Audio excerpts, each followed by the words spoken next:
So hello guys, welcome to my YouTube channel Ritik technical support. इस वीडियो में हम आपको बताएंगे रियलमी डिवाइस में ब्लूटूथ एयरबड्स में आपको अगर नो साउंड की प्रॉब्लम आती है, आपने अपने रियलमी डिवाइस में ब्लूटूथ एयरबड्स को कनेक्ट कर लिया बट आपको वहाँ पे साउंड नहीं आता है, तो कैसे आप यह प्रॉब्लम को ठीक करेंगे वो हम आपको इस वीडियो में बताएंगे।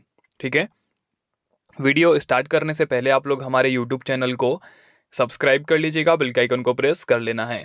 सिंपल, आपको यहाँ पे दो मेथड का यूज़ करना होगा। पहला मेथड तो ये है कि आप अपने रियलमी डिवाइस को एक बार स्विच ऑफ करके स्विच ऑन करके देखिए, हो सकता है आपकी प्रॉब्लम ठीक हो जाए। या फिर अगर ये तरीका काम न करे तो सेकंड आपको जाना होगा अपने रियलमी डिवाइस की सेटिंग्स पे एंड आपको यहाँ पे क्लिक करना होगा एडिशनल सेटिंग्स पे। एडिशनल सेटिंग्स पे क्लिक करने के बाद स्क्रॉल डाउन करके आपको क्लिक करना है बैकअप एंड रीसेट पे।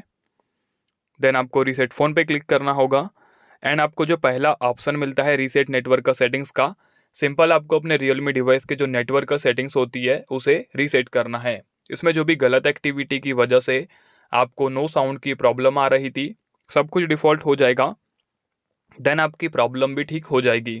ठीक है, सो टॉपिक इस कवर, मिलते हैं नेक्स्ट वीडियो में। जय माता दी।